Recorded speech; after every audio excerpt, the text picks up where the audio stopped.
Mutation. It is the key to our evolution.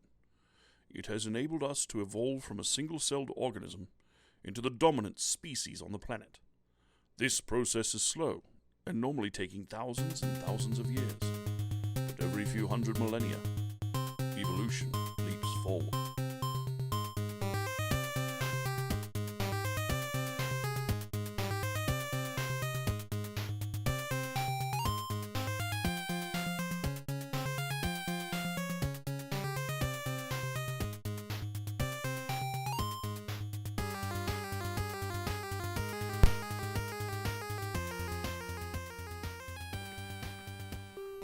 Sometimes it doesn't.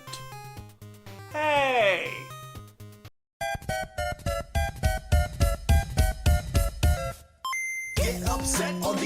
Hey everybody, and welcome to Retro Station 1989. My name is Commander Dan, Commander and Lone Inhabitant of the Retro Station, and this is License to Play, a review series about retro games based on licensed properties. Things like TV, movies, comic books, superheroes, breakfast cereal mascots, and sometimes fast food mascots. This week, we're kicking off Superhero Summer. That's right, after my battles with Freddy and Jason, I decided to grow out this wild hairdo, grow out these wild burns, grow some of these, and review my favorite game. Well, that's a bit of a lie. I'm gonna review a good game. No, heroes don't lie. We're gonna review a game for the Nintendo called Wolverine. The character of Wolverine was created by Roy Thomas, John Romita Sr., and Len Wein, and was introduced in the now famous and highly valuable Incredible Hulk 180, where the Canadian was sent in by Department H to capture the Hulk and destroy the Wendigo. Wolverine was an instant hit. No, he didn't defeat the Hulk in that series, but his never-say-die attitude and his tougher-than-nails outlook on life made him popular among the kids reading comics. Wolverine was brought aboard the X-Men team officially in Giant-Sized X-Men #1 as part of the all-new X-Men, and in the John Byrne, Chris Claremont run on the X-Men, he gained new heights of popularity. The character, as John Byrne describes it, once he had his mask off, was based on Dr. Hook from the hockey flick Slapshot. Okay, I see it. Wolverine's self-titled miniseries by Frank Miller and Chris Claremont solidified Wolverine's badassedness in 1982. Now, this is the first comic I ever bought with my own money, also in 1982.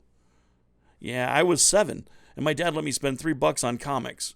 That was a lot of cash for a 7-year-old in 1982. I bought Superman vs. He-Man, a big-ass Mad magazine, and a paperback with a bunch of Spider-Man comics in it. This was for a flight from America over to Germany. But I saw Wolverine on the racks, and believe me, that was a little too intense for my 7-year-old self.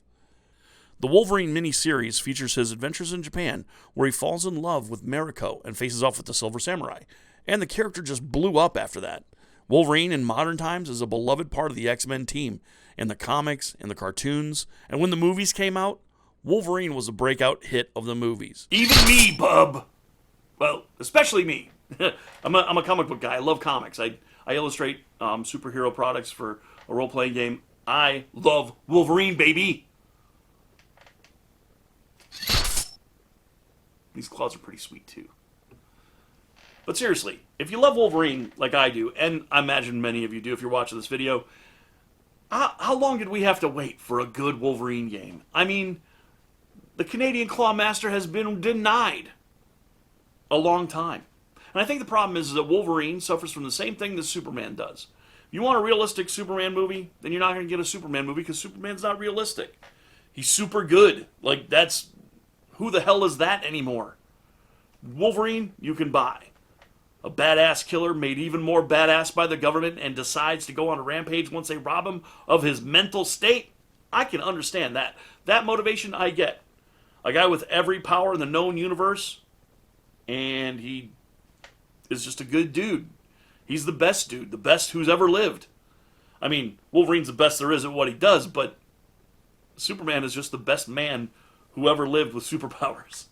So how do you translate that into a video game? I get it. Developers, I'm not throwing you under the bus here. I understand the hellacious problem that you had trying to bring a guy like Wolverine to life. But the things I've seen, they bring up my adamantium rage! They make me want to whip out my berserker claws. They totally got me. Kind of miffed, really. But yeah, let's talk about Wolverine a little bit. In case you didn't know. And if you didn't know, bub, you better ask someone. So, ask me, I'll tell you. Watch this. The X-Men were coming into their own in the comics, and the rumors of a major cartoon coming to the airwaves, and the pilot, Pride of the X-Men in 1989, had everyone chomping at the bit to capitalize on the license.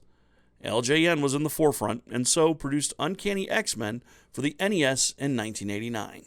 And the game was, well, not good. At all. The game was basically a Twitch action-adventure game with a palette-swapped garbage pixels nudging into things or shooting beams with sound effects that could be used to force hostage-takers out of hiding. Listen to this shit.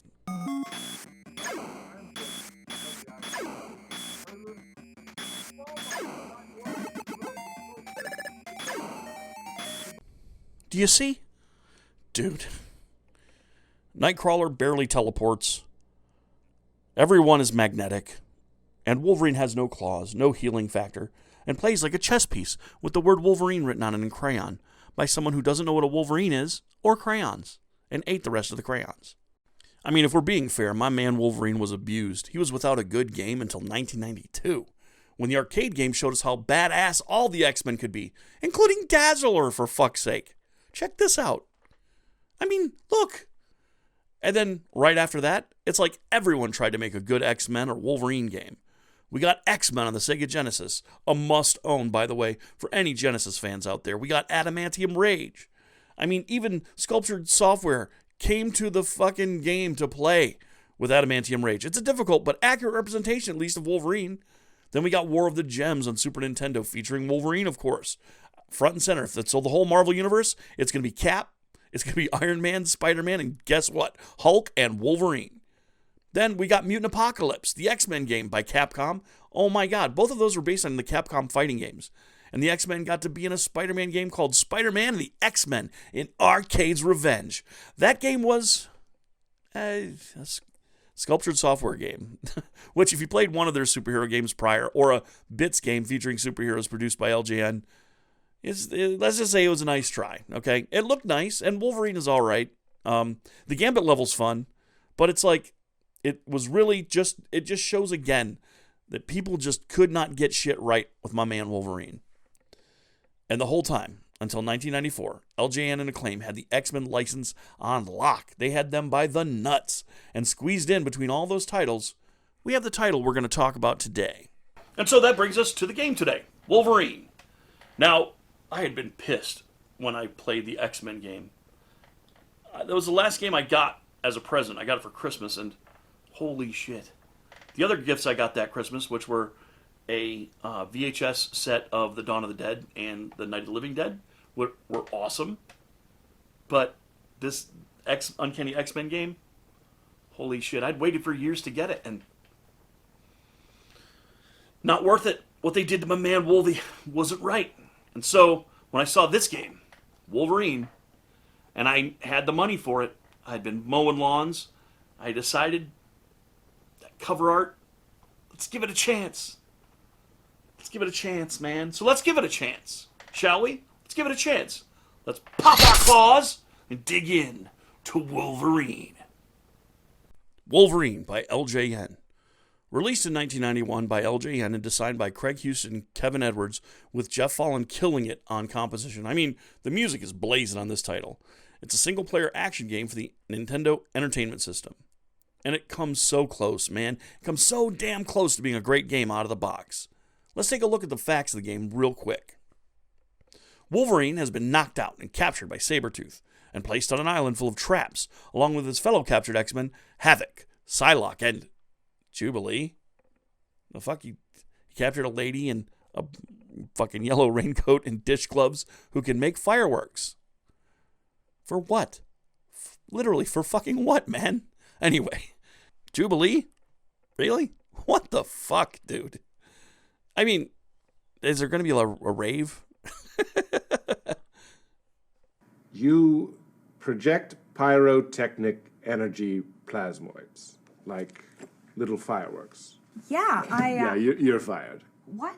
It's a pleasure to fire you. You know, Fireworks. Goodbye. Anyway, apparently they are all important to Wolvie surviving this ordeal on Sabretooth Island.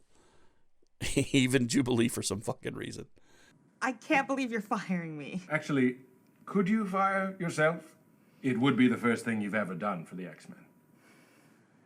You look like the creepiest pervert's real doll. Special order. You look like Hello Kitty's best friend. Goodbye, Kitty. Goodbye, Kitty. Could you look back just for 1 second, please? Yeah, you can't hear a finger.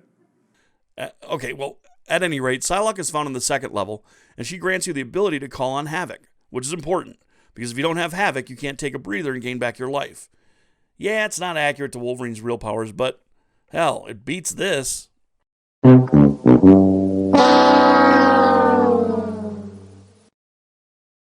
The levels are pretty basic, based on land, air, fire, ninja, and pumpkins. You know, the basic elements of life.